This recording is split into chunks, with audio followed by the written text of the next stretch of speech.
마가복음 3장 11절 한 절에 되겠습니다. 믿는 것과 아는 일이 하나가 되라. 오늘 그냥 이 말씀을 그대로 제목 안에서 여러분들이 답을 찾아내셔야 합니다. 더러운 귀신들도 어느 때든지 예수를 보면 그 앞에 엎드려 부르짖어 이르되 당신은 하나님의 아들이니이다.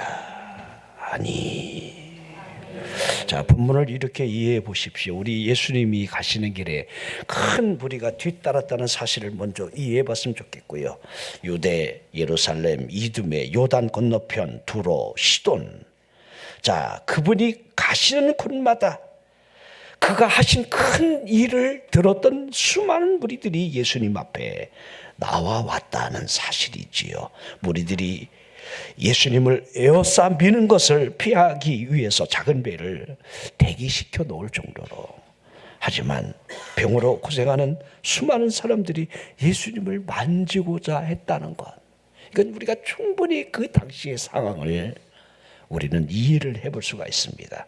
자, 그리고 본문의 말씀으로 이어지고 있습니다. 더러운 귀신들이라고 있는 거지요. 더러운 귀신들도. 자, 딱 갈라지죠.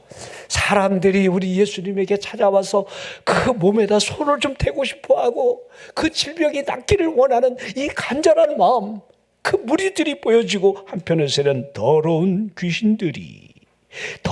귀신들도 어느 때든지 예수를 보면 그 앞에 엎드려 부르짖었다. 자, 이 더러운 귀신들이 반응하고 있다는 사실을 보십시오. 부르짖어 하는 말이 그들의 입술로부터 당신은 하나님의 아들이 맞습니다. 우리 예수님이 어느 곳에 가든 내가 하나님의 아들이요 이렇게 하신 적이 있었습니까? 아닙니다. 오히려 자기를 나타내지 말라 경고를 하신 거지요. 아직 때가 이르지 아니했기에. 그렇지요. 자, 우리가 읽은 이 본문 안에서 귀신들이 알고 있다. 자, 그러기에 여러분들, 우리가 믿는다는 것, 이 안다는 것을 하나로 왜 일치시켜야 하는지를 여러분이 깊이 생각을 해야 돼요.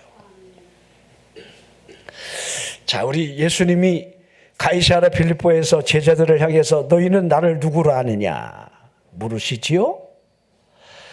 자, 사람들이 알고 있는 내용과 너희들이 알고 있는 내용을 우리 주님이 귀로 직접 듣고자 했던 거지요. 그때 베드로의 신앙 고백을 우리는 잘 알고 있습니다. 그 신앙 고백이 얼마나 흡족했으면 내가 내 이름 위에다가 교회를 세울 것을 말씀하시고 음부의 권세가 이기지 못하리라 하시면서 그 교회의 가장 중요한 기도의 열쇠, 천국 열쇠를 통해서 교회가 여러분들 이어져 간다는 사실을 우리에게 보여주고 있습니다. 자, 그때에 비로소 제자들에게 자신이 앞으로 일어날 일들을 설명하는 이 모습들이 마태복음 16장 21절에 기록이 되어 있습니다. 이때로부터 이 신앙 고백 이후에 일어나는 일들이에요. 얼마나 우리 예수님이 흡족하셨으면 이제 된 것 같다. 목사도 간혹 속을 때가 있어요. 이제 된 것 같다. 그런데 아니야. 그때의 시험 들고 자빠지는 인간들이 너무 많은 거야. 이게 여러분 얼마나 큰 착각이었다는 사실을. 예수 그리스도께서 자기가 예루살렘에 올라가 장로들과 대제사장들과 서기관들에게 많은 고난을 받고 죽임을 당하고 제3일에 살아나야 할 것을 제자들에게 비로소. 자, 지금까지는 말씀 안 한 거죠?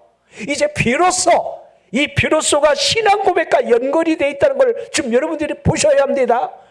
여러분이 믿는 믿음이 비로소와 연결이 되어야 돼요. 내 믿는 믿음이 부활 신앙이라고 한다면 여러분, 이 믿음이 우리에게 얼마나 적용되고 있는가 하나하나 보십시오. 그분이 장로들, 대제사장들, 서기관들에게 고난받는다, 죽임을 당한다, 3일 만에 부활한다. 이게 얼마나 복음입니까? 이 일을 위해 우리 주님이 오셨다는 사실을 얼마나 설명을 해주고 있습니까? 자, 그런데 여러분, 우리 이 베드로가 연이어서 안다는 것과 믿음이 별개라는 사실을 그대로 보여주고 있는 거죠. 주님, 그런 말씀하지 마십시오. 우리가 있는데 그런 일이 어떻게 주님 앞에 미칠 수 있겠습니까? 우리가 그렇게 하지도 않을 겁니다. 이게 여러분 안다는 것과 여러분들 믿는다는 사실의 차이가 얼마나 크다는 사실을 이렇게 보여주고 있는 겁니다. 자, 예수 믿으면 구원받습니다. 천국에 대한 이야기를 우리는 압니다 하지만은 그걸 믿느냐라고 하는 이 차이는 너무도 큰 거 아니겠습니까? 죽어봐야 한다고요? 천국이 있는 줄? 죄송하지만 없습니다. 그분에게는. 우리 예수님이 베드로를 향해서 뭘 하셨습니까? 사탄아 내 뒤로 물러가라 그러셨습니다.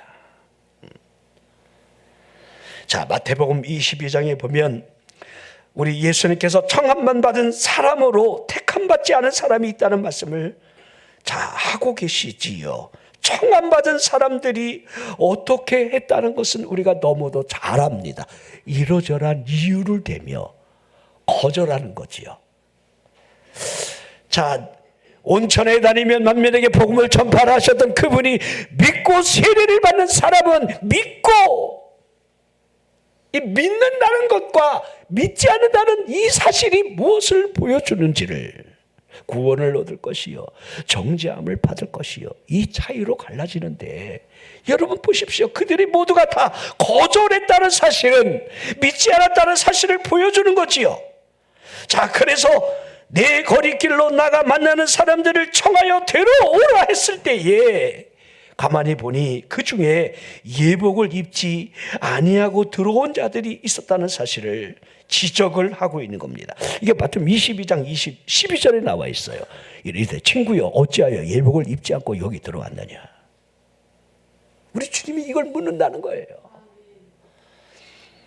거절한 사람은 아예 그 잔치 자리에 들어올 자격이 없지만 자격이 없는 사람들이 청함을 받아 들어와 있는 그 안에서도 어찌하여 들어와 앉아 있느냐 아무 말도 할 수 없는 예복을 입지 아니하는 자들을 우리는 볼 수 있다는 겁니다. 잔치 자리에 앉아 있을 자격이 예복으로 정해진다는 거예요. 우리가 하나님의 은혜의 자리에 들어갈 수 있는 자격은 하나님의 은혜, 하나님이 주시는 그 의에 있다는 사실을 우리는 알아야 돼요. 우리가 교회 안에 있다는 사실이 아무런 의미가 없음을 우리에게 그대로 보여주고 있는 거예요. 나의 의를 가지고 하나님 앞에 나아간다는 것이 여러분 가능이나 하겠습니까? 교회 안에 들어와 있기는 하는데 하나님의 은혜가 상관이 없다라고 한다면 천국과 관계가 없는 할 말 없는 영혼, 그 영혼에 불과하다는 사실을 우리는 알아야 합니다. 자, 읽은 이 본문 안에 큰 무리들이 예수님 앞에 나아갔다고 있습니다. 그 무리들에게 볼 수 있는 이 합리적인 성향을 여러분 생각해 보십시오. 그들의 상태가 어떤 상태였겠느냐 이 말이에요. 얼마나 절박했겠습니까? 절박하다.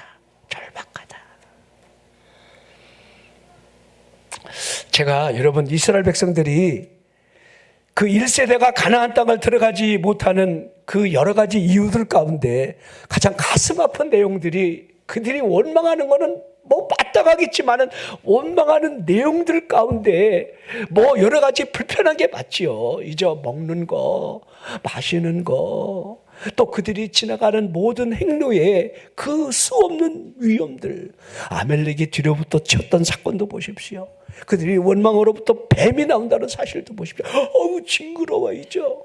얼마나. 근데 그들이 하나님 앞에 그들 입술로부터 하는 이 불평 가운데 이 하찮은 음식을 싫어했다는 거야. 이제 질렸다는 거야. 하기야 고기도 매일 먹으면 싫어요. 이죠? 가끔 먹어야 그래도 맛있는 거지. 가끔 먹어야. 김치도 여러분 가끔 먹을 때 맛있는 거지. 매일 김치만 줘봐. 김치 대가리만 준다고 불평하죠. 예? 청국장도 가끔 먹어야 맛있지. 청국장만 매일 끓여줘봐. 징그럽다고 그러지. 이거 맞나? 여러분 정말 하늘이 내린 음식 걷어들여서 삶아먹고 볶아먹고 얼마든지 여러분 달짝지근한 그 우리 생명에 필요한 그 양식을 이제는 하찮은 음식이다. 여러분 이 하찮은 음식을 우리 예배하고 한번 연관시켜 보십시오. 여러분들이 예배가 하찮게 느껴지지 않습니까? 우리 예전에 교회 나갔던 사람들은요 예배를요 소중하게 여겼어요. 그 먼 거리를 언제 주일이 오지? 그 예배의 거리가 지금 여러분 편안하게 모셔다 드리고 막 그러면서도 그렇게 좋은 차를 타고 다니면서 왜 이렇게 불평해? 우리 개척교회 할 때 여러분 그 봉구차 22명 태우고 저 삼천리기도 올라가다 문이 떨어져 나갔어요. 예? 은혜 받으려고 저 하늘산 기도원 갈 때 여러분 그 차에 여러분 12명 타야 되는데 거의 20명씩 타고 갔습니다. 막 앉아갖고 막 이런데 누구 하나 불평하지 않았어. 거기 가서 은혜 받는다. 내가 여기서 쫓겨날까봐 겁을 내고 막 지금은 막 한 자리씩 차지하고 뒤로 자빠져 가면서도 불평하고 앉아있어요. 왜 이렇게 뭐냐고 그러고. 이게 하찮은 예배, 하찮은 은혜, 하찮은 음식. 하나님이 얼마나 여러분들 그것을 경악스럽게 여기겠습니까? 응? 자, 이들이 예수님 앞에 나아갈 이 절박한 것이 얼마나 논리적이고 합리적인 사고로 그들을 움직이게 했는가를 내가 지금 이 병이 치료가 돼야 되는데. 예. 자, 지금도 여러분 깊은 병에 걸린 사람들은 용하다는 의사를 찾아내고 여러분 쫓아가기 위해서 얼마나 길을 씁니까? 이죠?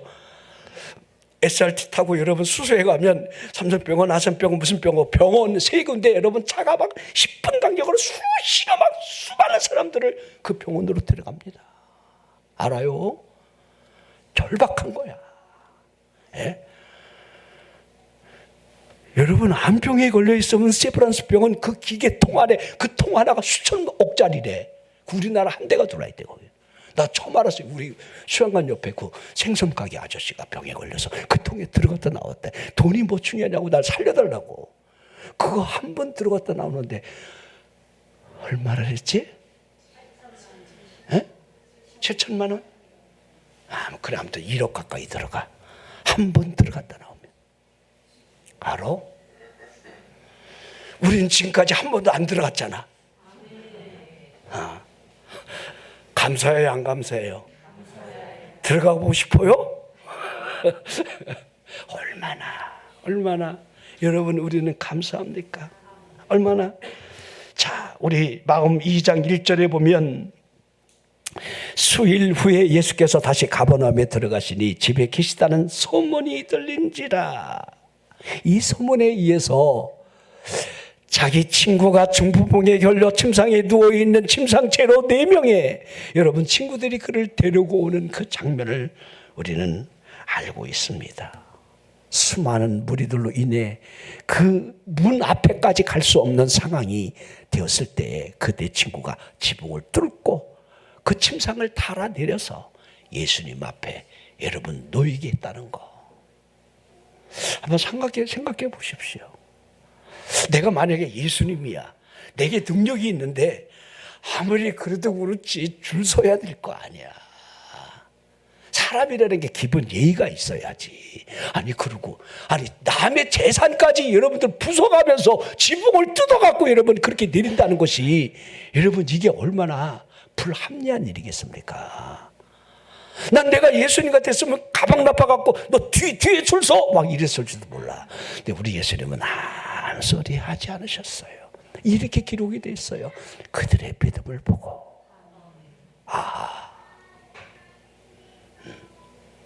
무슨 게 믿음입니까? 제가 여러분에게 무엇을 주님이 하시는 의도가 무엇인지를 지금 여러분에게 지금 생각해 보라고 지금 질문을 던지고 있는 거예요. 그 믿음. 우리가 지닌 이 믿음이 이성적으로 굉장히 복잡하게 흐르고 있어요. 자, 제가 오전에도 그런 얘기를 했습니다. 침상에 누워있는 그 사람은 믿음이 있는 게 아닙니다. 친구들이 믿음으로 그들을 데리고 갔다는 사실 앞에 그들에게 줄 수 있는 것은 여러분들 제3이었다는 사실을 우리가 초점을 맞춰야 한다는 것을 제가 설명을 드렸습니다. 예수님이 주시려는 의도는 그 병자를 일으키는 게 아니에요. 제3과 구원을 주시려는 그 의도가 있다는 거. 여러분 우리에게 가장 절박한 게 뭡니까?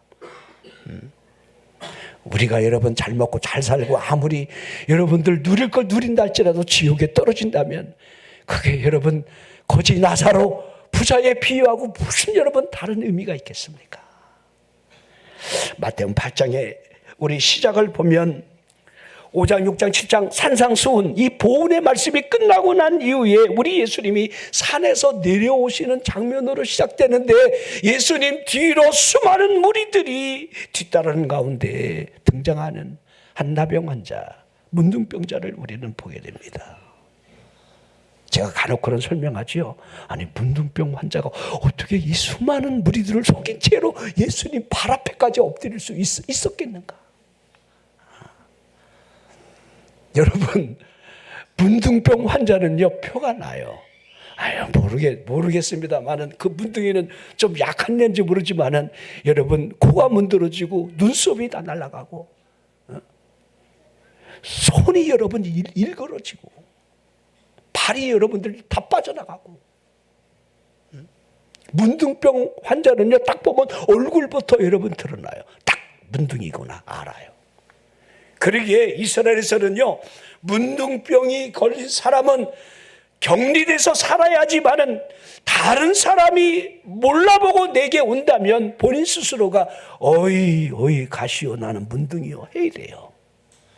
그걸 무시하고 내가 마을에 내려간다든가 사람과 접촉을 시도하면 동네 사람들이 돌을 들어 그의 머리를 내리칩니다. 그게 율법이 정해진 법이에요. 그런데 보십시오. 이 문둥이를 보십시오. 예수님을 만나기 위해서 어떻게 위장을 했는지 변장을 했는지 모르지만은 그 발 앞에 엎드려 그가 하는 기도를 들어볼까요? 주여 주님이 원하시면 나를 깨끗하게 하실 수 있나이다. 이 얼마나 애절합니까? 감히 주여 나를 치료해 주세요 하지도 못합니다. 주님이 원하신다면, 주님이 원하시지 않는다면 나는 가다가 돌에 맞아 죽을 운명입니다. 이래도 죽어야 되고 저래도 죽어야 될 가련한 인생입니다 라고 하는 고백이 이 안에 녹아져 있는 거예요. 근데 주님의 말씀이 더 우리를 여러분들 얼마나 은혜가 되게 합니까? 주님이 원하시면 그런데 주님이 내가 원한다, 내가 원하노니 하는 이 말씀을 들어보라 이 말이에요. 제가 수로보니게 여인 이야기를 가끔 합니다. 개라고 하는 그 주님의 여러분들 이 응답이 아닌 응답을 하실 때에 개라도 주인의 상에서 떨어지는 부스러기를 먹어야 삽니다라고 하는 개를 인정하는 동시에 그 은혜라도 달라고 하는 이 여인, 그 여인을 향해서 우리 예수님이 여러분 성경을 좀 잘 봐봐. 내가 이 말을 하였으니 네 딸이 고쳐졌다. 얼마나 놀랍습니까? 근데 여러분의 말을 한번 여러분이 스스로 끄집어내갖고 인수분해해봐. 여러분의 말은 어떤 말입니까? 여러분의 말은 자, 백부장은 더 놀랍지요. 이스라엘 중에서 이만한 믿음을 만나보지 못했다. 얼마나 놀라운 믿음입니까? 자신이 군인이라고 하는 그 입장을 이해를 하면서 명령체계가 하늘의 군대 장관 되시는 하나님의 아들이 말씀을 하시면 모든 것들이 다 그 말에 순종하지 않겠습니까? 라고 하는 이 절대적인 이 믿음을 우리는 어떤 믿음이라고 해야 하겠습니까? 주님이 일하시는 이 현장 안에는요, 가만히 보면 저절로라는 것은요 전혀 상상을 할 수가 없어요. 저절로 된다, 천만에요. 우리 여리고성의 삭개를 보십시오. 자, 지붕을 뚫을 만한 친구들이 그 주변에 없었지만은 그 스스로가 그분이 어떤 사람인가 보고자 하여, 하지만 핸디캡에 의해서 키가 작고 여러분 무리들이 많아서 예수님을 볼 수가 없음으로 말미암아 그분이 지나가시는 행로의 여정의 길에 돌 감람나무 위로 올라가 멀찍이서 바라보고 있는 그분이 어떤 분이신가. 근데 우리 주님이 그 발걸음을 거기에서 멈추며 피조물을 향하여 전능자가 고개를 위로 쳐들며 바라보게 하시는 그 이유가, 그의 발걸음을 멈추게 하시는 이유가 무엇이겠습니까? 여러분은 어떤 믿음을 갖고 있습니까? 그분이 그 중심을 몰랐을까요? 그런데 더욱 놀란 거는요, 삭개오야 그래요. 여러분, 우리 주님이 여러분 모르시겠습니까? 아무개야. 응? 아무개야. 오늘 이 위로가 여러분에게 있기를 바랍니다. 힘듭니까? 괜찮아요. 주님이 아시잖아요. 주님이 어려워요? 주님이 아시잖아. 미래가 불투명합니까? 주님이 아시잖아요. 주님이. 자, 제가 여러분들 예수님 앞에 나가는 사람들에게는 장애물이 없다는 사실을 우리에게 보여주고 있다는 사실을 지금 설명해 가고 있는 거예요. 이게 첫 번째 서른의 단계예요. 주님 앞에 나가는 그 갈망을 가로막을 만한 그 어떤 것은 전혀 존재하지 않는다. 난 여러분들이 그런 은혜가 있기를 바랍니다. 여러분을 가로막을 그 어떤 이유가 여러분에게 여러분들 그것이 우리를 지배하지 못하도록 해야 한다. 그런 이유가 엄청나게 많이 일어나요. 실은요. 자, 제가 이 몇 가지만 여러분들 설명해 보겠습니다. 사람의 무지가 얼마나 큰 죄라는 거. 무지 알지 못할 때에. 자, 귀신들도 예수님 앞에 나와 알고 있는 내용이 당신은 하나님의 아들이십니다. 우리는 어떻습니까? 우리는 영적으로 무지하지는 않습니까? 그 무지가 우리를 가로막는다라고 한다면 하나님의 말씀이 되게 어떻게 여러분 적용이 되겠습니까? 그렇지요. 제가 말라기 4장 2절에도 여호와를 경외하는 자에게는 의로운 해가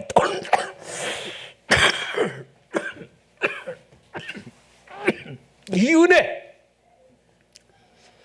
왜 그분이 수고하고 무거운 짐진 자들아 다 내게로 오라 내가 너를 쉬게 하리라라고 하는 이 말씀적인 은혜, 그 은혜가 나를 이끌어갈 수 있도록 우리가 얼마만큼 그 말씀을 붙드느냐, 이런 것들이 얼마나 중요하다는 사실을 여러분들이 좀 잘 봤으면 좋겠습니다. 잘 보라는 거예요.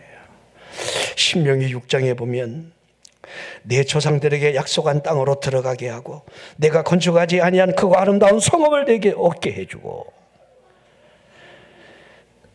내가 채우지도 아니한 아름다운 물건이 가득한 집을 얻게 해주고 내가 파지 아니한 우물을 차지하게 하고 내가 심지 아니한 포도원과 감람나무를 차지하게 함으로 내가 배불리 먹게 될 것이라. 하나님이 약속을 하셨어요. 그 가나안 땅을 이렇게 주신다는 거예요. 내가 짓지 아니한 성을 하나님이 그냥 공짜로 그냥 분양해 주겠다는 거야. 내가 심지도 아니한 그 엄청난 포도원 농장주가 되게 해주겠다는 거야. 뺏어서 하나님이. 그렇죠? 조건이 하나 있습니다. 너를 애굽 땅 종되었던 곳에서 인도해낸 여호와를 잊지 말라. 잊지 말라. 따라하세요. 잊지 말라. 잊지 말라. 그리고 두 번째가 맹세하래. 맹세. 하나님만을 오직 경외한다. 오직 하나님만을 나는 섬길 것이다. 이렇게 맹세하라는 거예요. 맹세. 이 두 가지를 하나님이 말씀을 하셨어요. 자, 마치 여러분들 에덴 동산에 선악을 알게 하는 나무에 열매를 먹지 말라. 에덴 동산에 살 수 있는 조건을 제시하는 것처럼 이 가나안 땅에 들어가서 살 수 있는 이 조건이 이렇게 잊지 말라. 오직 하나님만을 섬기고 경배하라. 이렇게 약속이 주어졌다는 거예요. 자, 우리들도 가만히 보십시오. 우리들이 하나님의 말씀이 우리에게 주어져 있지만은 하나님의 말씀에 대한 무지가 우리를 얼마나 어리석게 하는지를 우리는 알아야 합니다. 우리 사무엘 21장에 보면 제가 여러분들 사무엘상 21장 또 24장에 가면 이 다윗의 이 교만이 왕성함으로부터 오고 그러므로 군사의 수요를 개수함으로 어떠한 하나님의 심판이 임했다는 사실이 이어지고 있는데요. 이 21장에 다윗의 용사들이 쭉 열거되어 있어요. 그러기에 다윗의 신하들은 다윗이 전쟁에 나가는 것을 만류를 했어요. 왜냐하면 다윗이 그들에게는 등불이었기 때문이지요. 자, 이 다윗의 용사들이 골리앗과 같은 존재들을 다 물리쳤습니다. 그 이후에 다윗이 부른 승전가가 사무엘하 22장 3절의 말씀이에요. 잘 보십시오. 자, 사무엘하 22장 3절. 사무엘하 22장 3절. 이스라엘 하나님이 말씀하시며 22장 3절인데요. 내가 피할 나의 반석의 하나님이시요 나의 방패시요 나의 구원의 뿌리시요 나의 높은 망대시요 그에게 피할 나의 피난처시요 나의 구원자시라. 나를 폭력에서 구원하셨도다. 내가 피할 나의 반석의 하나님, 나의 방패, 나의 구원의 뿔, 나의 높은 망대, 그에게 피할 나의 피난처, 나의 구원자, 나를 폭력으로부터 구원하시는 분. 여러분들은 하나님을 나의 무엇이라고 여러분들은 어떤 고백을 하면 좋겠습니까? 이 고백이 우리에게 있어야 돼요. 우리가 살아가는 매 순간마다 하나님이 나에게 어떤 분이신지를, 이런 신앙 고백이 정확하게 세워져 있어야 돼요. 열왕기상 22장에 보면 아방의 최후의 죽음을 기록하고 있는데, 자, 우리 이스라엘과 유다 왕이 연합해서 잃었던 옛 영토를 찾기 위해서 여기까지는 좋았는데 이것마저도 하나님이 그를 심판하기 위한 하나님의 작업이었다는 것을 모르는 거지요. 그렇죠?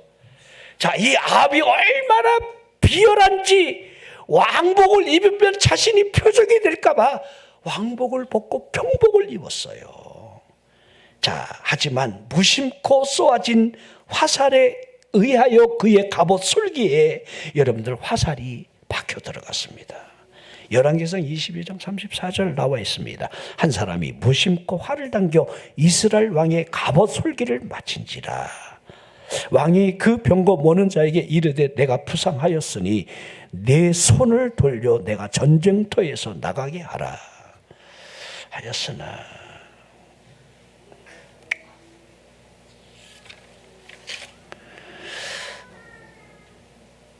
자, 이거 우연 아닙니다. 갑옷의 이음매를 해주고 있는 이 솔기가 가장 여러분 약점인데, 마저도 그 솔기 사이를 파고 들어가 심장을 맞춰버리는, 우연히 쏜 화살에, 무심코 쏜 화살에. 여러분, 하나님이 어떻게 하신다는 사실을 우리는 볼 수 있어야 돼요.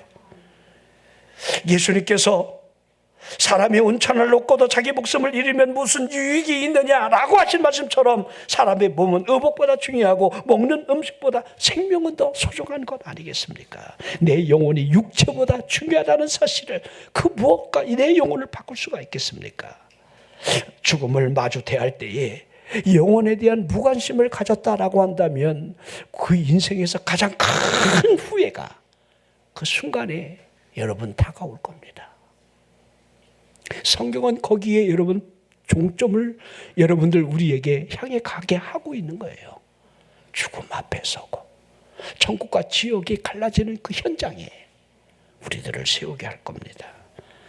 우리 오병이의 기적 이후에 떡을 먹고 끈질기게 예수님을 따랐던 그 사람들을 향하여 우리 예수님이 실제적인 말씀을 하신 거죠. 그들이 나를 찾는 이유에 대하여 표적을 본 까닭이 아닌 떡을 먹고 배부른 까닭에 있다, 이렇게 하셨습니다.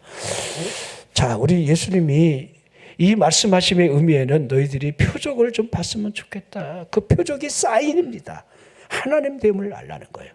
너희는 하나님 됨을 알라. 하나님이 어떻게 하신다는 사실을 보면서 알라는 거예요. 자, 우리는 하나님을 모르기에 이 무지함으로부터 여러분 우리의 무릎이 꿇어지지 않은 채로 하나님의 도움을 구하지 아니할 때가 얼마나 많습니까? 우리가 입술로부터 주를 향하여 구하면 주신다라고 하는 그 약속 앞에 서 있으면서도 여러분들 우리가 구하지 않는 이유가 어디에 있겠습니까? 우리의 무지, 불신앙이 그런 일들을 우리에게 온다는 사실을 우리는 알아야 합니다.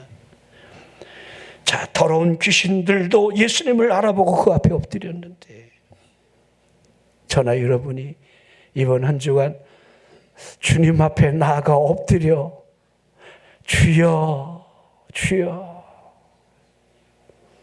그냥 기도가 안 나오면 그냥 주여 주여라도 하라는 거예요. 주여. 여러분 교회까지 오기 힘들면 골방에 들어가 여러분 방에서라도 얼마든지 주여 주여 하라는 겁니다. 여러분 주님을 얼마나 알고 있습니까? 주님에 대해서 무엇을 알고 있습니까? 여러분이 믿는다라고 하는 것과 여러분들이 안다는 것을 얼마나 일치시키며 여러분들이 살아가고 있습니까? 자, 우리 결코 전능하신 하나님이 나와 함께하는 사실을 믿는다라고 한다면 여러분의 발걸음에 두려움이 없기를 바라고 강하고 담대하게. 하나님 계시잖아. 어? 걔네 쓸데없이 아빠 힘내세요. 우리가 무슨 힘이 되겠어요, 이죠? 어? 하나님이 내 편이다. 하나님이 함께 계신다. 라고 하는 그런 믿음으로 여러분들 한 주간 승리하시기를 주의 이름으로 축원합니다. 기도하겠습니다. 내 믿음이 아는 것과 일치되게 또 믿음으로 살아가기를 원합니다.